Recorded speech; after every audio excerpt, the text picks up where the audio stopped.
विगतमा बारम्बार मैले प्रेस मिडियाबाट होस् या विभिन्न मञ्चबाट भारतीय गोर्खाहरूको चिनारीको खुटिनुपर्छ अनि 2024 भन्दा अगाडि हाम्रो भारतमा भाग्य निर्धारण हुनुपर्छ भन्ने कुरो गर्दै आएको थिएँ। अनि 2024 को आम चुनाव आउन केही महिना मात्र बाँकी छ अब। अनि आज केन्द्र सरकारले या केन्द्रमा आसीन राजनैतिक दल भारतीय जनता पार्टी साथसाथै राष्ट्रिय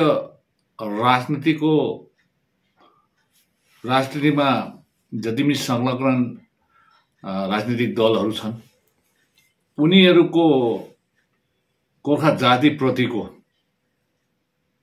नजर के कस्तो छ त्यो बुझ्नु पनि छ र यसैले गर्दाखेरि समय बितेर गइसक्यो, कुनै ठोस परिणाम आउला जस्तो सम्भावना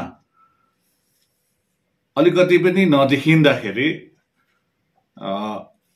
एक जिटिएको जनप्रतिनिधिको हैसियतले म आज कुनै राजनीतिक दलसँग सम्बन्धित छुइनँ, हैसियतले मैले हिजो मात्र भारतका सम्माननीय गृहमन्त्री श्रीमान अमित शाहज्यूलाई पत्रचार गरे। बेशक उहाँ 11 दिनको कर्नाटकको चुनावको दौडामा छन्, सायद आज 4 दिन हुन्छ होला। अनि त्यसको प्रतिलिपि मैले महामहिम राज्यपाल पश्चिम बङ्गाल, सम्माननीय मुख्यमन्त्री पश्चिम बङ्गाल, साथसाथै दार्जिलिङ लोकसभा क्षेत्रका सांसद महोदय श्रीमान राजु विष्ट अनि 1988 सालमा दार्जिलिङ गोर्खा हिल काउन्सिल अकर्डका हस्ताक्षर गर्ने पार्टी गोर्खा राष्ट्रिय मुक्ति मोर्चा जो आज पर्यन्त एक्जिस्टेन्समा छन्। अनि यी पार्टीका प्रमुख श्रीमान मन घिसिङ, साथसाथै 2011 मा गोर्खाल्यान्ड क्षेत्रीय प्रशासनको मेमोरेन्डम अफ सेटलमेन्टमा हस्ताक्षर गर्ने पार्टी गोर्खा जनमुक्ति मोर्चाका अध्यक्ष श्रीमान विमल गुरुङज्यूलाई पनि पत्रचार गरे।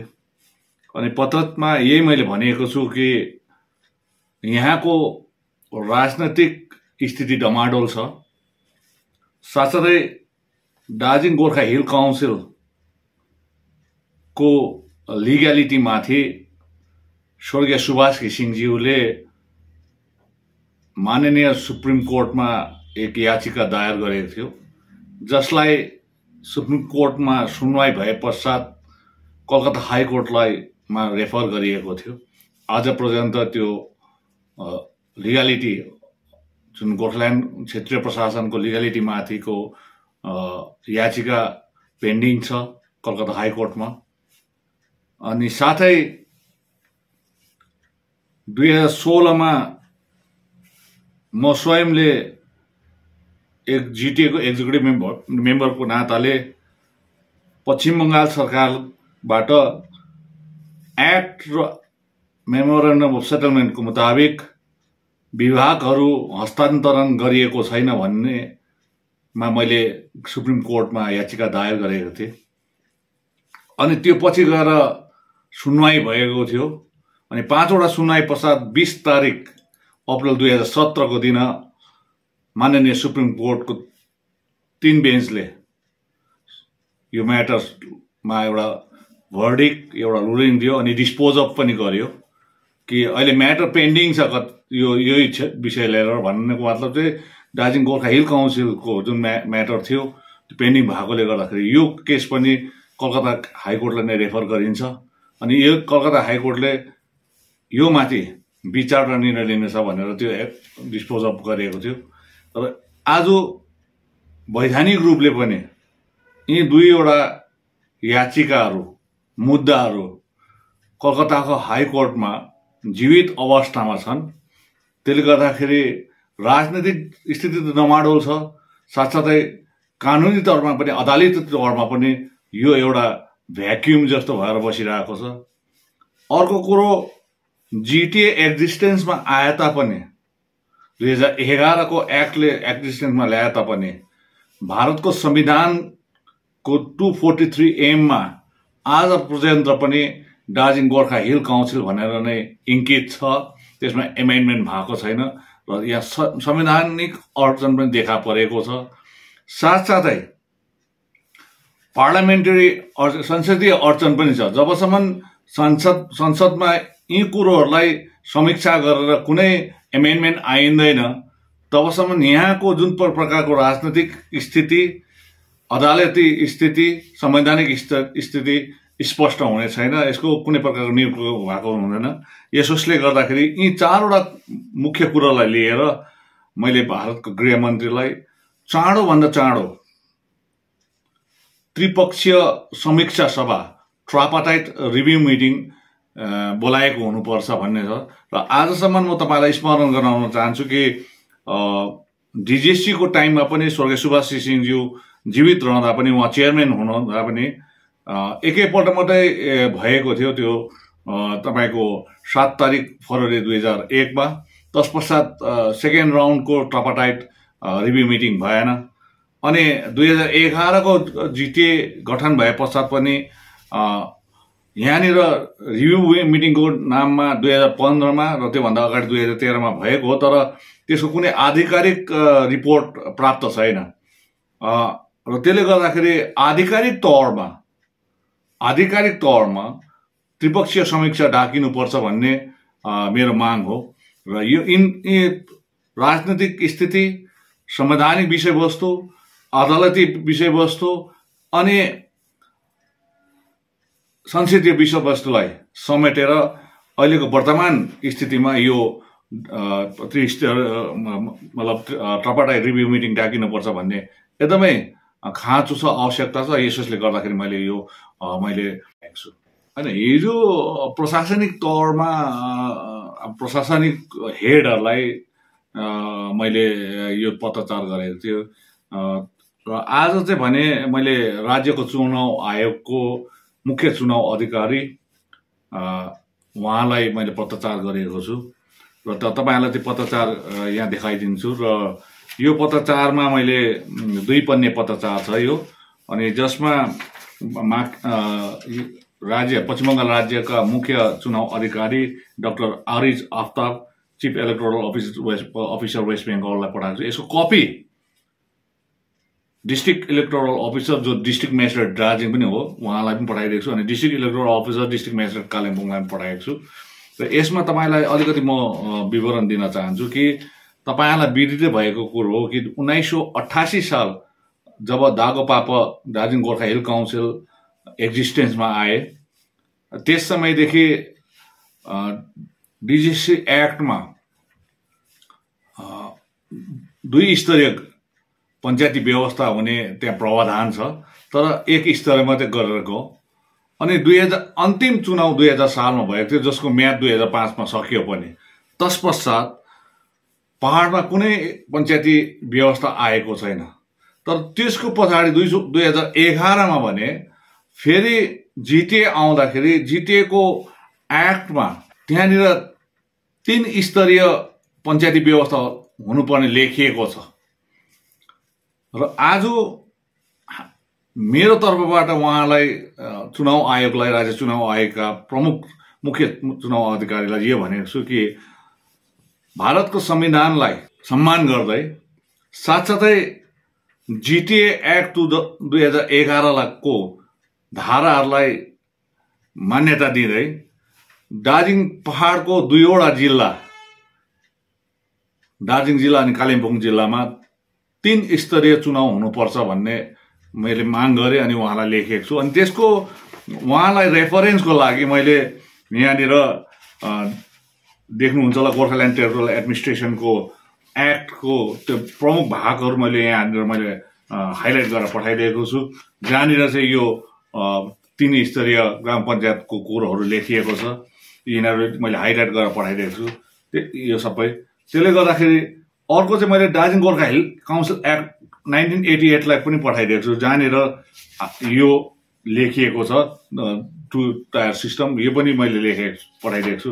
साथै वेस्ट बेङ्गलको एक्ट, यो पञ्चायत एक्टको कतिवटा यहाँनिर तपाईँले देख्नुहुन्छ आजसम्म पनि कन्स्टिट्युसन संविधानमा त गोर्खाल्यान्ड टेरिटोरियल एडमिनिस्ट्रेसन लेखेको छैन नै 243 मा भने अहिले amended from the West Bengal panchayat act 1973 सालको जुन एमेन्डमेन्ट 2015 मा भयो, 2017 मा भयो, त्यो 2017 को एमेन्डमेन्ट हेर्दाखेरि पनि तपाईँले देख्नुहुन्छ कि यसमा पार्ट 1 को च्याप्टर 1 को प्रिलिमिनरी को 4B मा अहिले पनि दार्जिलिङ गोर्खा हिल काउन्सिल लेखिरहेको छ।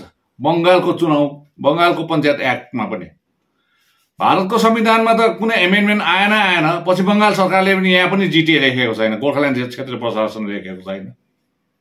हेर्नुहोस् यति साह्रो लापरवाही छ भनेपछि अस्तित्वमा हामीले गोर्खाल्यान्ड टेरिटोरियल एडमिनिस्ट्रेसन जिटिए भनेर हामी खुसी हुँदैछौँ, तर कागज पत्रमा भने कहीँ पनि लेखेको छैन। खालि एउटा एक्ट बनाएर हातमा फ्याँकिदिएको छ।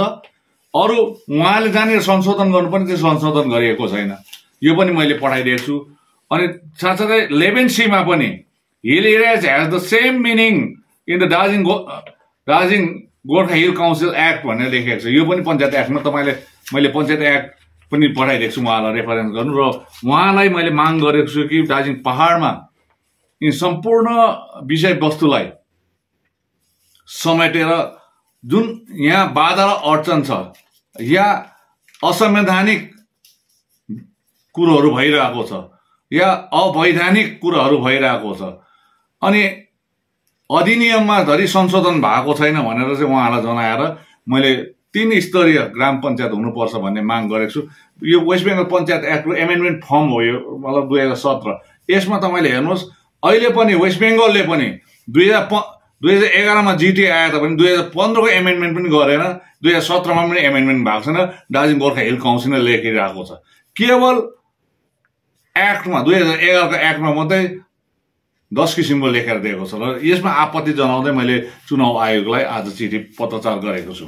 तर यहाँनिर धेरै राजनीतिक दलहरू भनेको यहाँनिर पञ्चायती चुनावमा जानको लागि आतुर, यहाँनिर भित्रीय रूपमा यहाँ पञ्चायत चुनावको लागि यहाँनिर प्रचार प्रसारको कार्यहरू गर्नु सुरु गरिसकेको छ। तर यहाँनिर यो त्रिस्तरीय पञ्चायतको चुनावको लागि तपाईँले यो पत्रचार गरे भन्दै हुनुहुन्छ है, पत्रचार गरिराख्नु भएको छ। तर अन्य यहाँनिर राजनीतिक दलहरू भनेको त्यो त्रिस्तरीय पञ्चायती चुनाव केही दिन अघिसम्म भन्दै आए तापनि यो पत्रचार गर्ने कामहरू यो अहिलेसम्म गरेको छैन। उहाँहरू चाहिँ यो त्रिस्तरीय पञ्चायती चुनावमा मौनै छन् हैन। उहाँहरू अब जो जति पनि राजनीतिक दलमा छन् या राजनीतिक दलका नेतृत्वहरू छन् अनि साथीहरू छन्, उहाँहरू दाजुहरू भाइहरू दिदीबहिनीहरू छन्, सायद उहाँहरूको बाध्यता पनि हुनसक्छ। कुनै न कुनै बाध्यताले गर्दाखेरि मुख खोलेर अगाडि आउन सकेको छैन होला। तर म कुनै राजनीतिक पार्टीसँग सम्बन्धित नभएकोले गर्दा जनतासित सरोकार राख्ने कुरो मैले अगाडि राख्नुपर्छ। म अन्धा हुँदैन। अरूले उठाएन अरे, अरूले बोलेन अरे भन्दैमा म पनि चुप लागेर बस्न सक्दिनँ।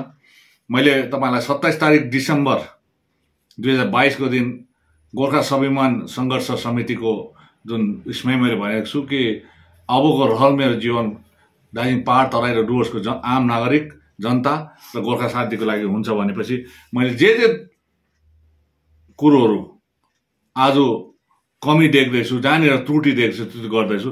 धेरैले मलाई प्रश्न फेसबुकमा पनि मैले हेरेँ, उहाँको तपाईँहरूको उयसमा पनि कि पहिला हुँदाखेरि त भनेन त भन्ने कुरो, र आज त यसको पनि म स्पष्टीकरण दिन चाहन्छु। आज म स्वतन्त्र छु, पहिला म स्वतन्त्र थिइनँ, कसैको अधीनमा काम गर्नु पर्थ्यो। त्यसले गर्दाखेरि यसरी बोल्नुभन्दा अगाडि म माथि बुच्चो लगाइन्थ्यो। जति पनि राजनीतिक दलहरू छन् उनका नेतृत्वहरू, साथै भारतीय जनता पार्टी, अहिले तृणमूल कांग्रेसलाई म निवेदन गर्न चाहन्छु कि जे दियो त्यो नखाउँ, तर हामीलाई हो पञ्चायत खाँचो छ तर अदखल चाहिँ पञ्चायत नदियोस्। आज भारतवर्षभरि 3 स्तरीय पञ्चायत चुनाव हुन्छ भने हाम्रोमा मात्रै कचल्टेको पञ्चायत लगाइरहेको छ। हामीलाई पनि खाँचो, म पनि पञ्चायतमा बस्छु, तर आज तपाईँलाई खाना दिनै छ दिइरहेको छ भने आधा पेट दिँदैछौँ, हामी चाहन्छौँ पुरा पेट खाउँ। आज कहीँनिर हामी सिलगढी जानु छ भने तपाईँलाई टिकट खरसाङसम्मको मात्रै काटेको छ बसमा, हामी पुरै टिकट माग्नु खोजेको मात्र हो। आज 3 स्तरीय भयो भने झन् हामी बलियो हुन्छौँ, झन् हाम्रो जनताको आकांक्षा र हित पुरा गर्न सक्छौँ, जनताको दुखेसोलाई हामी देख्न चाहन्छौँ।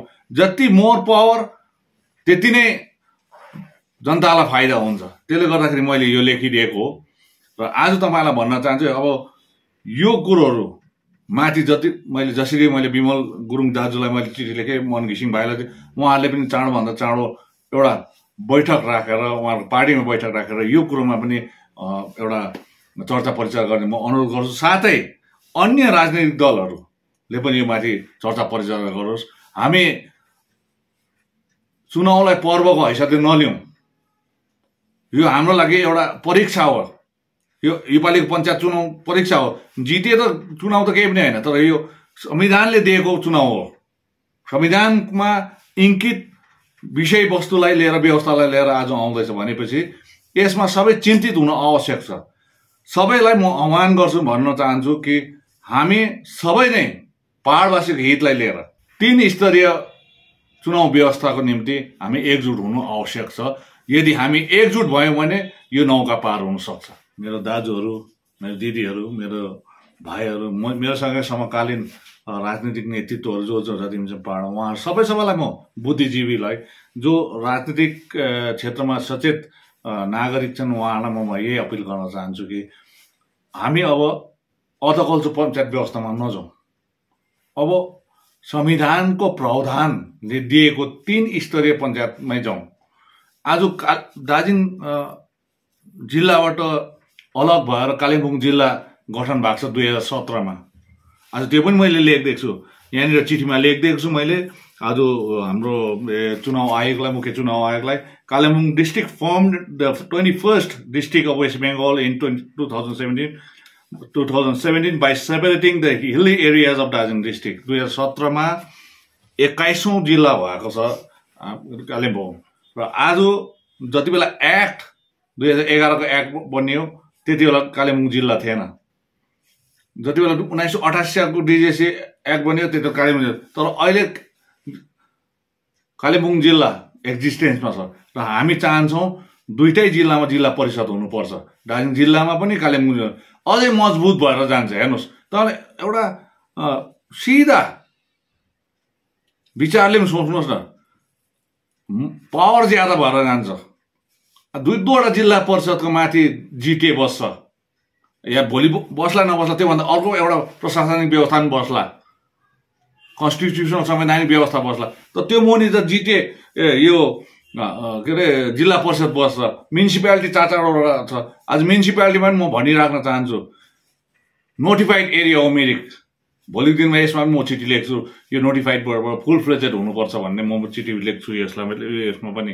त्यसले गर्दाखेरि चाहिँ हेर्नुहोस्, हामीले यी सबै कुरोलाई एउटा सचेत भएर निस्वार्थ रूपमा पहाडलाई जनतालाई सेवा गर्छु भन्ने भने चाहिँ यी कुरोलाई हेर्न जरुरी छ। आज तपाईँ दार्जिलिङदेखि बाहिर जानुहोस्, दार्जिलिङ जिल्लादेखि बाहिर जानुहोस्, कालिम्पोङ जिल्लादेखि बाहिर जानुहोस्, अन्यमा 3 स्तरीय छ त्यहाँनिर पञ्चायती व्यवस्था। तपाईँ त्यहाँको विकासको रफ्तार हेर्नुहोस्। ग्राम पञ्चायतमा पनि पैसा आइरहेको छ, पञ्चायत समितिमा पनि आइरहेको छ, माथि जिल्ला परिषद पनि आइरहेको छ। हेर्नुहोस्, आज यी सबै एउटा ग्रामीण क्षेत्रको निम्ति बनिएको व्यवस्था हो र 3 स्तरीयमा गयो भने अति उत्तम हो। तर 2 स्तरीय र 1 स्तरीयमा रहँदाखेरि माथि 2टा हुँदैन।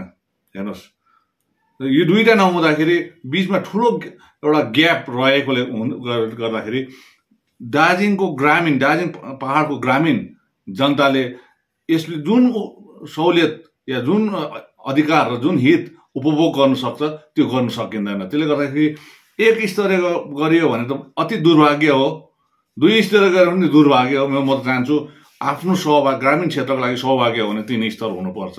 अनि अघि तपाईँले योभन्दा अगाडि प्रश्न गर्नुभयो, यदि 2 स्तरीय पञ्चायत चुनाव गर्यो भने या तपाईँको 1 स्तर भयो भने तपाईँको के स्ट्यान्ड रहन्छ? जति बेला नोटिफिकेसन आउँछ तत्पश्चात त्यो नोटिफिकेसनको आधारमा मैले यो पञ्चायत चुनावको बारेमा के अडान लिनुपर्ने म लिएको हुन्छु। तर म पञ्चायत चुनावको विरोधमा छुइनँ। पञ्चायत चुनाव हुनुपर्छ, तर म माग्छु कि अधकल्चो होइन, 3 स्तरीय नै हुनुपर्छ भन्ने मेरो माग हो।